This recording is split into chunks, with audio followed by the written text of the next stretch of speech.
don't get too connected. Right now, physician burnout is an all-time high. In fact, physicians now have the highest rate of suicide of any other profession. Last year alone, Really? 365 doctors killed themselves last year alone, and about 60% of physicians have at least one symptom of what we call burnout. And when you really look at it, we have actually been given this wrong narrative for a long time. It turns out that this is not burnout. It's not working hard. It's not hours, although people still like to say that attributes to it, and maybe it does a little bit. But it turns out that burnout's probably not the right name for it. It's actually something called moral injury. Hi, and welcome to the Holistic Entrepreneur, where we explore the intersection of healing and business. I'm your host, Zane Myers, and on each show, we spotlight a specific healthcare practitioner who takes a more natural approach to healing while building successful businesses along the way. From functional medicine doctors to naturopaths and acupuncturists, our guests share their unique health philosophies and real-world challenges of entrepreneurship. Whether you're a patient or a practitioner, you're about to hear insights that honor both the healing and the business success.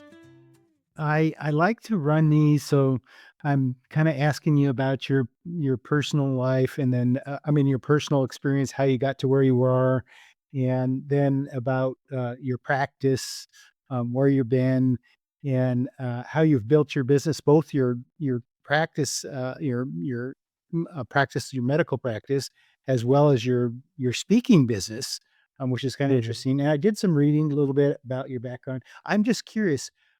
Orsini is such a famous name. But, I mean, there's Yeah, history on it going back to the 6th century, I think it is.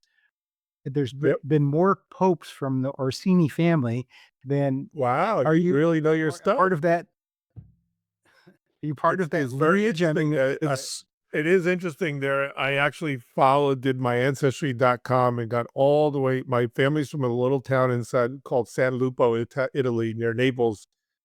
And I followed all the way back into the early 1700s. And there's one generation missing, Pope Benedict something. His it was from St. Louis in the 1600s. So I'm drawing the pretty safe conclusion that we come from that family. So that's pretty cool. yeah. It's just remarkable, that the history it's so hard to take something back that far, but the history there is so deep. Oh, it looks like I lost you, or I lost your Oh, video sorry. for a moment. There you No go. problem. The history is so deep and so interesting. The number, like they've had 5 popes come out of the Orsini family and the lineage of all the, dukes and earls and all the How rest did of you that know just all kind of. this? This is amazing. I just did a I'm little bit of a impressed. background. I wanna, find out who I'm talking to, and that one was just kinda caught I'm my very eyes. impressed. I wanted to dig in a little bit deeper and find out more about that. Um, so you're a board certified intensive care physician, but really you ended up, in the neonatal, sphere. That's where you, put your work in initially. By the way, I read with some interest that you had absence seizures as a child. Mhm. And the reason why I bring that up is my grandson also um, has absence seizures.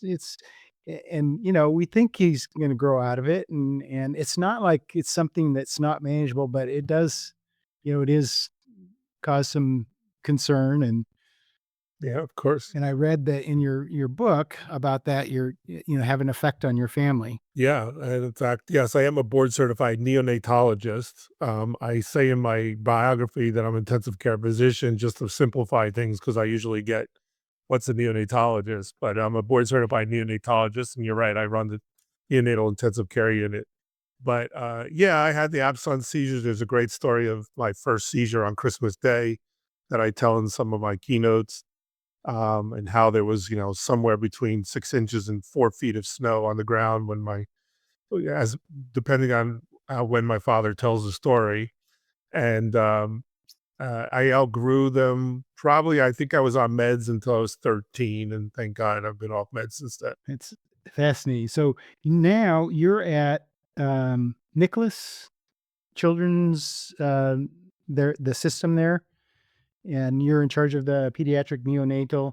And then, but as your side gig, you run your speaking organization. But that seems like almost a full time. How do you balance that out? Well, it's been something I've been passionate now for 15 years. I started with the Breaking Bad News program 15 years ago, and been building that up slowly. The speaking part of my life has been actually picking up really steadily over the last year or two.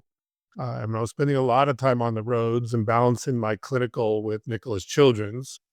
But it's been more and more difficult to be able to balance that, but it's a good thing because when you're doing something you're passionate about and you love, and for instance, tomorrow I'm going to Arkansas to give another keynote down there and do a workshop with a hospital there. Um, and I could say, oh, I'm traveling again, but to be honest with you, I get excited every single time I do it. I just enjoy it. I still love my clinical and still work for Nicholas Children's. I work for their satellite, 2 satellite hospitals for them in the level 2. So that gives me a little bit more time than when I did major university NICU. And, but I love balancing it. It's what I do, and it's what they say, if you love what you're doing, you're never going to work. So that's the way I see it. I love every time I get to speak. How does that work with balancing out family life and that with the travel demands? Well, unfortunately, it came at a good time. I have 3 adult children. They're all out of the house. My last one's graduating law school actually in a couple weeks. My other 2 are married. My wife we live in Florida, and she's one of the top realtors in New Jersey from Florida. She runs a whole team. So she's very, very busy, very successful. And so we're just both kind of workaholics, but we're also best friends. And it's actually hasn't been an issue. It's been great. That sounds fabulous. I also have all of my kids out of the house. And that's kind of a a blessing. So I read one of the articles one of the posts you made recently, and actually commented on it, was about talking about artificial intelligence in medicine. And is that going to depersonalize medicine? And it is a risk. But there's also the flip side of that. There's so much diagnostic potential there. So tell me your thoughts on that. Yeah, I've really dedicated my career to, and my message that I'm yelling on the mountaintop to everyone is that there are so many problems with healthcare right now. Patient experience is a problem. Physician burnout is a problem. Trust is a real problem with people right now, with patients and their doctors. And the solution to all this is this enhanced communication between doctors and patients, that bond, that human connection that sometimes we forget about. We become task oriented. We get caught up in the documentation and all the science of the medicine, and we forget that the number one predictor of not only outcomes, but also patient experience and physician experience is the ability to connect with that person on the other side. And so I even do a keynote called Remembering Your Why that teaches doctors how to avoid burnout. But I was getting a lot of last year I was getting a lot of requests and a lot of people calling me and say, what's your comment about AI? Is this going to bring doctors further apart from their patients, or is it going to bring them closer? And my thought on that and my belief is that it's like anything else. If you use it correctly, it can be used for good. And we as physicians need to make sure that we're using AI to help us with diagnostics, to help us with our differential diagnosis, to help us even with our procedures, but that we don't use AI to help to substitute for that human connection. And so we have to be really careful because right now the average doctor is spending 5 minutes, 15 minutes with a patient, 5 minutes is with the patient, and 10 minutes is documentation. If AI can document for us and do all that work for us, there's 2 ways we can go here. We can either say, um, you're going to see 3 times the amount of patients, and so we're no better off than we were. which has happened with the electronic medical records if you look at the history, So or the how do you physicians deal can with say, that? mhm. How do you So deal with that? historic, yeah. Historically, what's happened, so for instance, in the electronic medical records, the doctors really weren't involved in that development. And because we didn't, physicians as a whole, we don't like change. That's what we do, right? Um, and what happened with electronic medical records, we really didn't get involved with it. And then once it was kind of put into place, like it's coming whether you like it or not, all of a sudden now the doctors go, but I don't like this about it. I don't like that. Well, where were you when we were asking you? And so we have to be careful with that AI doesn't do the same thing that we as physicians, and I think hospital executives are getting it, um, to say AI is to be used to bring us closer to our patients and not further apart. It is a slippery slope and we have to be really careful. But if you remember your why and you remember what medicine's all about, you can stop from falling down that rabbit hole, I think. So I loved in your book, or I don't know whether it was in your book or in some of your talks, the idea that you did these role play.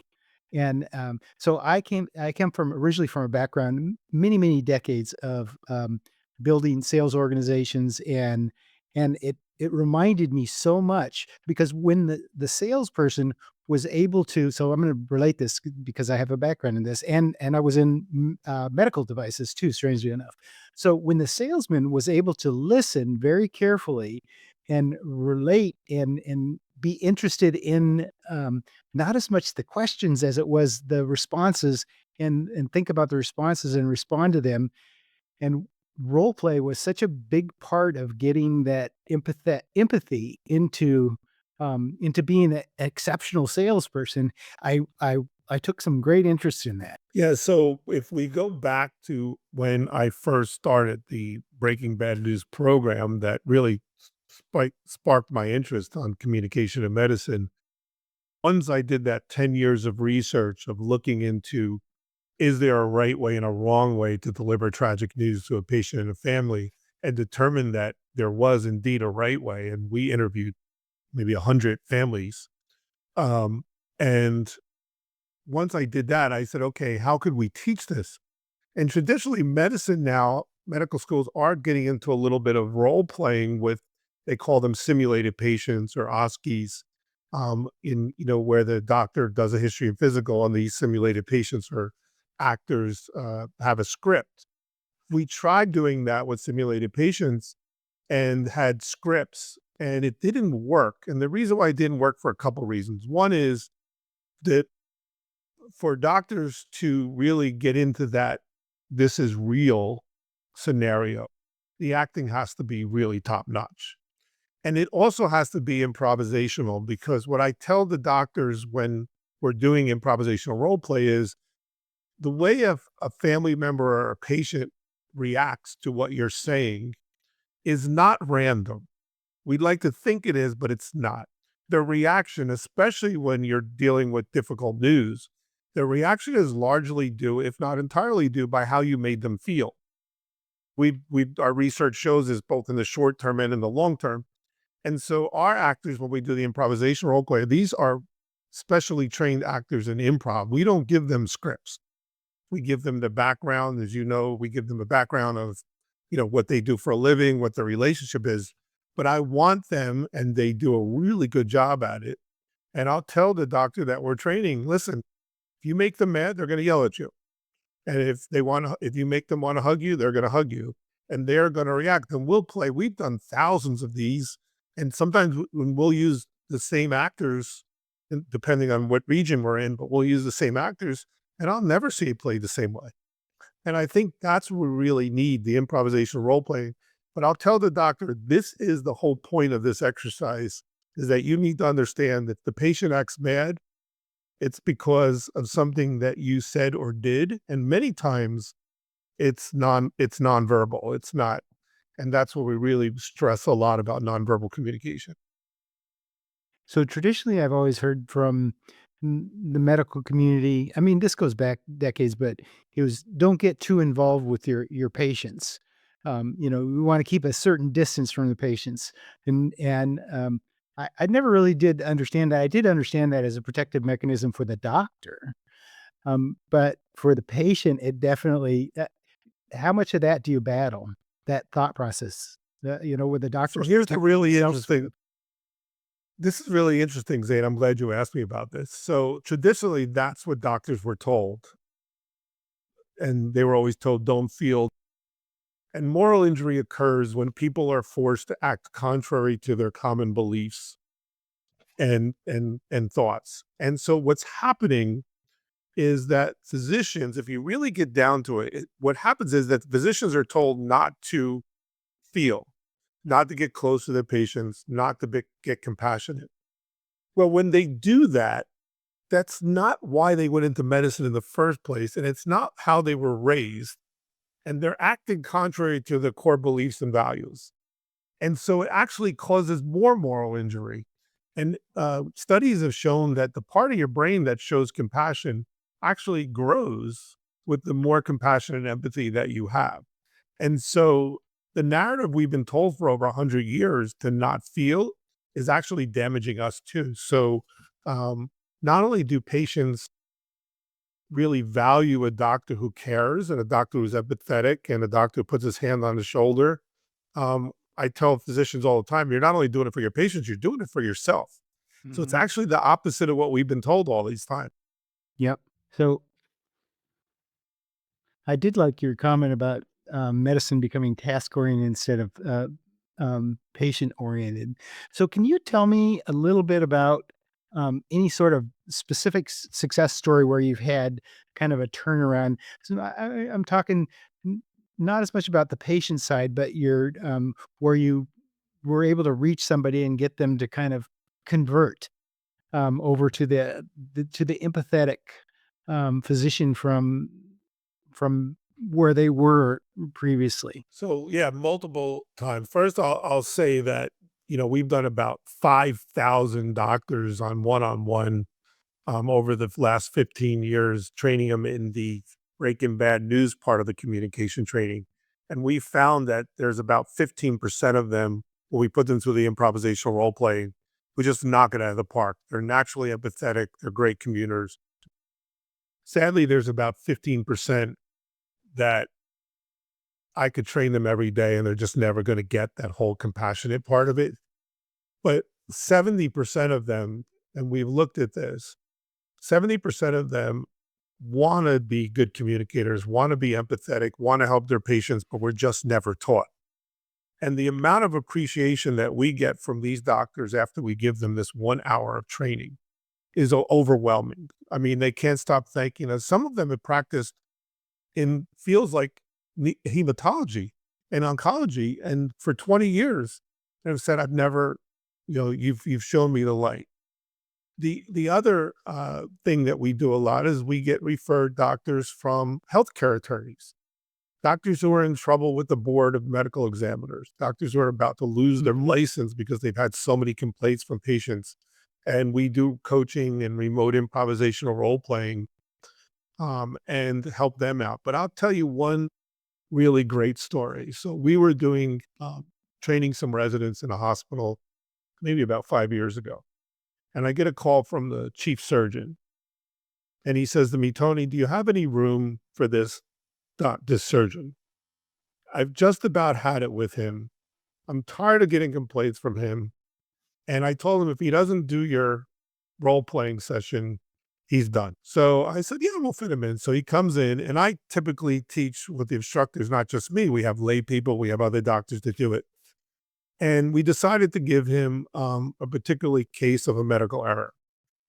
And his job was to go in and tell the patient that a sponge was left into her. Well, That's a difficult one. he went. It's a difficult one, right? He had an attitude when he came in. Of course, he didn't want to be there. He told he had to be there. He told me he didn't think he had an issue.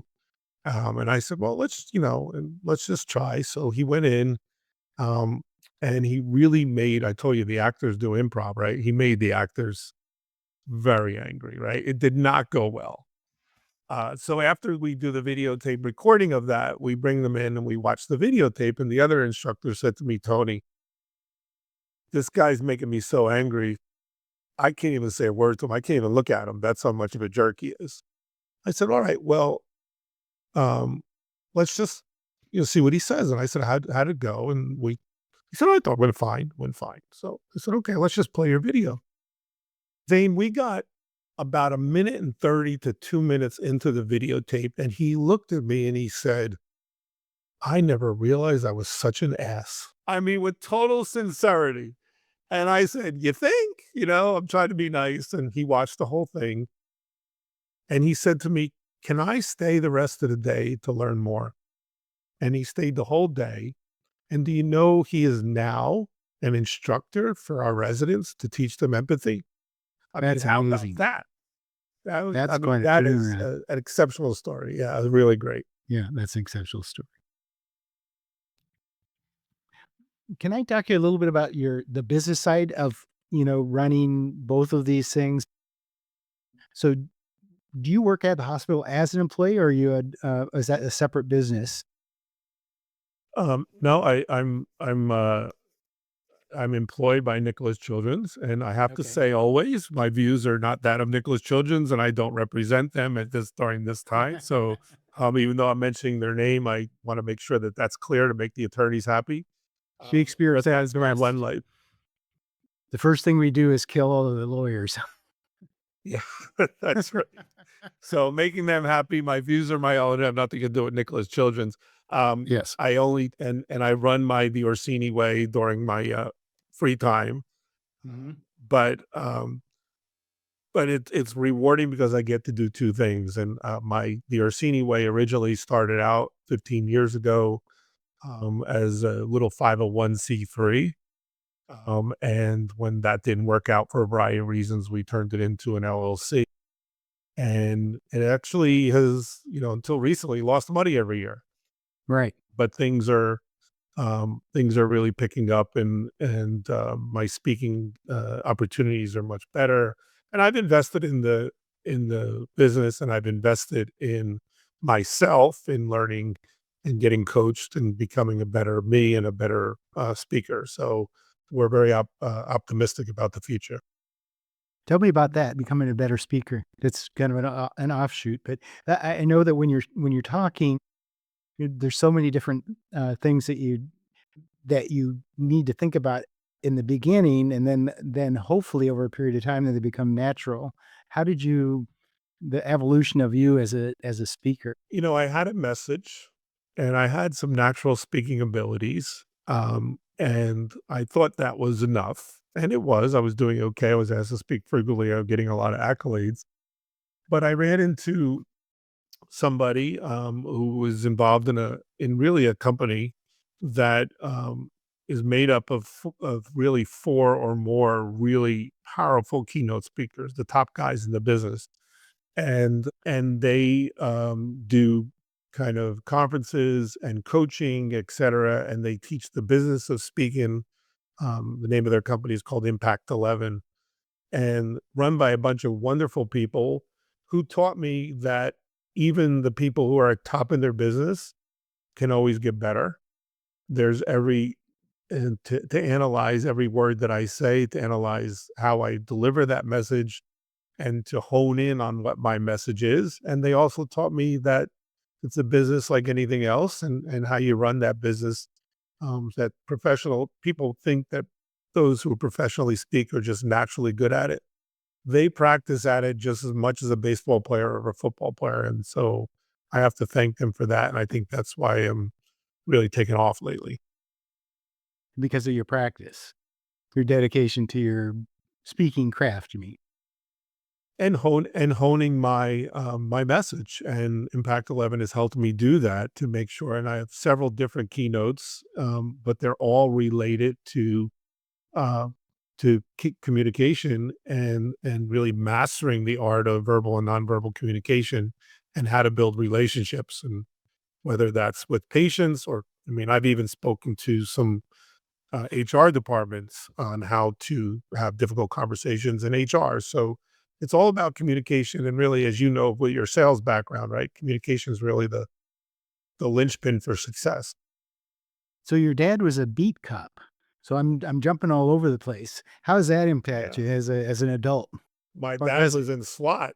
He was it even was in in SWAT. SWAT. So yeah, he was a badass. And he's still alive. Thank God he's one doing great. Yeah, my dad was a great role model. He, didn't go to college. He worked himself all the way up and was very strict, but always showed love. And I'm still close to my dad. But yeah, not many people can say that their father was in SWAT. So that was kind of, Yeah. he didn't mess with him, that's for sure. But he always showed us he loved us.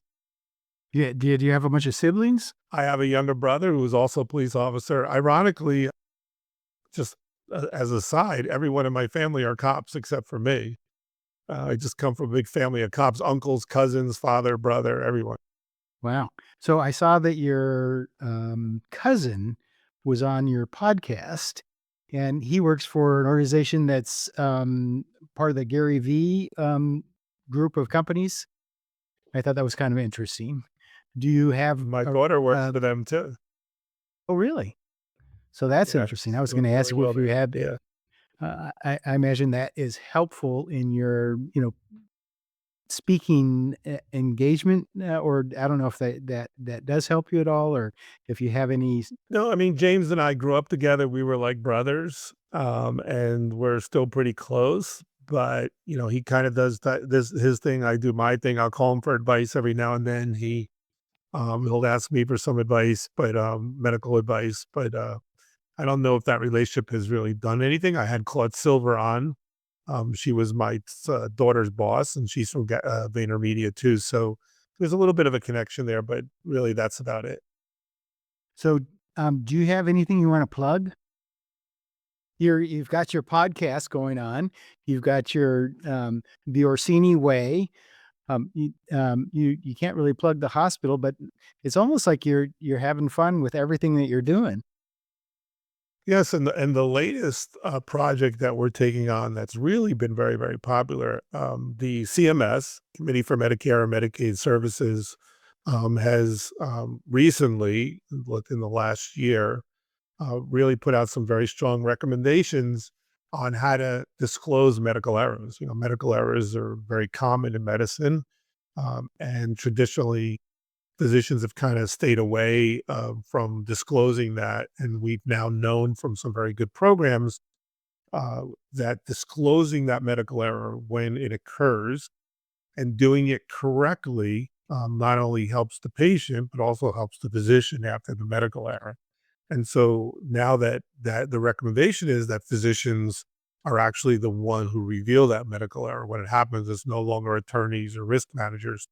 And so we've been contacted by several hospital organizations to say, okay, can you train our physicians and our risk managers using the Orsini way of communicating on how to disclose those medical errors in the most effective and compassionate manner? And so that has been something we're very excited about. We actually um, are launching very soon a e-learning module to supplement the training because you have thousands and thousands of doctors to learn that. So I think that's something really exciting. We know that when you disclose a medical error correctly and with empathy, and be transparent about it, not only does it help the family and the patient in the short term, but it helps them in the long term, and also helps the physician come to grips with what happened. And again, another example of how communication helps both the patient and the doctor. I would think that that would be a tough sale for a lot of physicians because there's so much concern about litigation and so forth that when they feel like I've been told all my career, don't come clean on, or you gotta don't expose this. It's a weakness, and you're putting yourself up for litigation. And um, how do you get around that? I mean, do you think that there's by disclosing that this bad thing happened and here's how it happened, here's why it happened, and does that reduce the risk of litigation? Actually, it does more than you think. There's some really good work out at the University of Michigan that started this whole process. It's been over 10 years now that shows when you have transparency, when the physician is transparent about the medical error, um, even if it's something bad that happened, you could actually reduce litigation by doing it correctly by over 33%. So most families file lawsuits not because of bad outcomes, but because they feel that you're hiding something and they want answers. And when you're transparent, studies show that actually the families are more understanding about that when you say you're sorry, and you're transparent about that. And there's a right and a wrong way to do it. We work with attorneys to make sure that we say what we're supposed to say and not say we're not supposed to say, but um, you're actually going to significantly reduce. And that's why the Committee for Medicare and Medicaid has said this is something that every doctor needs to learn. Wow, that's really an incredible opportunity for your organization to, make a big impact, because there's, that would be kind of a sea change, no? I think so. And that's why you said, do you want to plug it? I'm so excited about this because I think there are some programs out there that are helping people with disclosing of medical errors. A lot of them are just simply, learning modules. And even though we do have learning modules, they're used as a supplement. And I think coming from a physicians are funny people, right? As a physician, when I do programs with other physicians, it'll at least buy me 10 minutes. I'll give you the courtesy. I'll listen for 10 minutes. And if I don't like what you're saying, I'm out of here. But that's 10 minutes more than a non-physician gets. So I think we're in a really good position to help these hospitals. And I'm excited about the future of that. Again, all centered on communication and the Orsini way. So, but this is just another chapter and another example of by mastering communication, how you can live a happier life and do better for your patients. So I'm just curious, what's the mechanisms that you're going to use to market that? So we're going to finish up the learning module. We're in talks with a company for co-branding, and we've talked about we just signed the contract with a company that's going to help us market it through LinkedIn and different social media.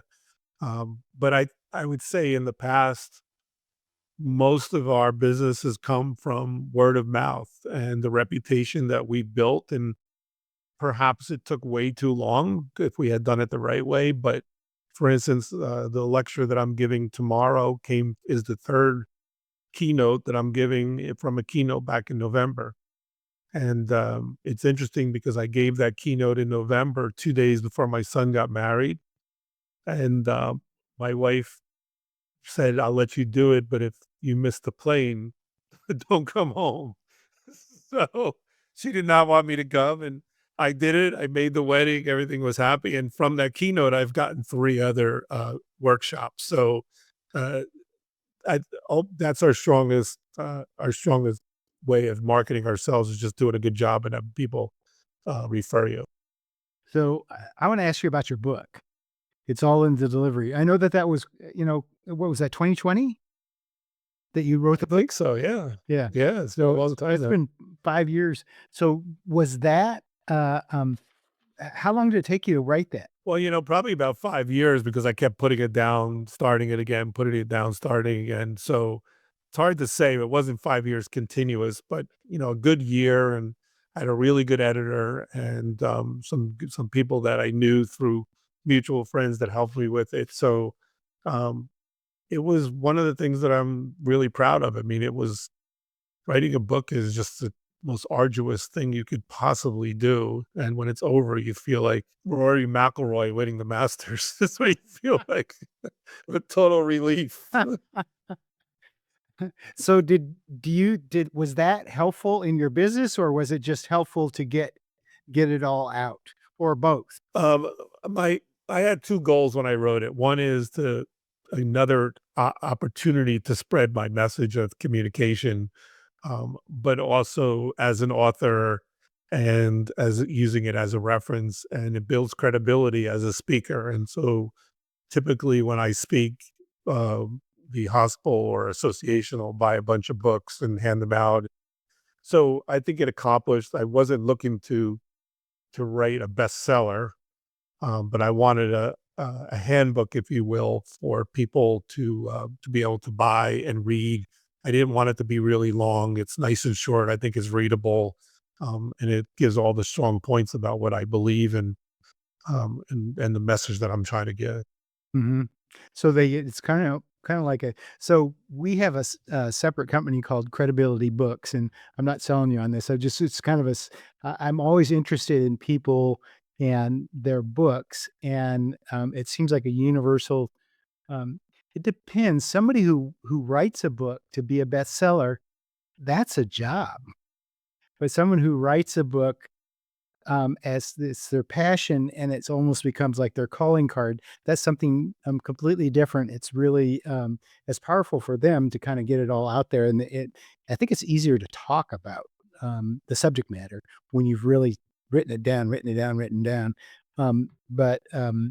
I'm always interested in people's take on that issue. So, because I have a horse to. And when we do coaching, for instance, and we get these doctors who are referred to us to coach them through remediation because the board said that they need to learn how to communicate better, it's a great starting point. We'll say to them, okay, I'm going to send you my book. I want you to read it.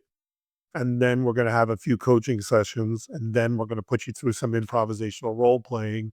And then we'll do a debriefing. And so it's a good starting point so that they're kind of understand what we call the Orsini way of communicating before we even get into that first session. So it's a nice supplement. So I want to compliment you. Your book is really well written. I mean, I didn't read the whole thing. I have to fess up, but I did read, the beginning part of it, and it's emotionally charged. It was really, it touched me right away. I'm gonna have to go out and buy it because I want to hear the rest of your story because it was Thank you. exceptionally well written. I thought I don't know why I would be surprised, but I was kind of surprised. But that you do all this speaking, and you're all about communication. So I guess I would go to reason that you'd be a good writer as well. Well, thank you. And yes, I had a good editor, Fred Garth, who's a friend of mine who's done it before, and he helped with that in the process of getting the book done. And um, you're right. Once, if you're just writing your passion, it flows a lot easier than if you're trying to write a bestseller. And that was never my intent. So I'm perfectly happy with that. So if somebody wanted to find out more about your latest endeavor with CMS and what do you call that? I mean, basically, you're getting people to take responsibility for their errors, kind of, or emotional responsibility for the mistakes that they made. What's the program called, and where would you find out more about it? Well, we have the name of our website is called theorsiniway.com, and you can get all the information there. And there's a link if you're specifically asking for speaking and you just want a keynote, there'll be a link on there to my speaking page, which I keep separate right now, and that's anthonyorsini.com. But the name of the program is called Disclosing Medical Errors. And everything's called It's All in the Delivery. That's our brand. So it's all in delivery, disclosing medical errors. And that program consists of training the risk managers and key physicians at a hospital with multiple in-person lectures by myself. And then we do improvisational role playing with the key champions of this. And so they have now are able to teach the Orsini way of communicating. And then the learning modules will supplement all that, which we feel uh, really strong about that you can't just learn from an e-module. So we have to have a combination of it. And we will sell people the e-module, but it's much better if we can do the role playing. And I love to speak. And so it's really a 3-part series. It's the role playing, it's the workshops, and it's the e-modules. Well, I think we're good. I think we about wind it up right there. Thank you, Dr. Orsini. I really enjoyed that. And, we went kind of all over the place with that, but that's the way I like it. Well, that about winds it up for today. Thanks for tuning in to The Holistic Entrepreneur. I'm Zane Myers. If you enjoyed this episode, subscribe to our podcast or watch on YouTube. Join us next time as we continue to explore both the art of healing and the science of business in healthcare. We'll see you next time.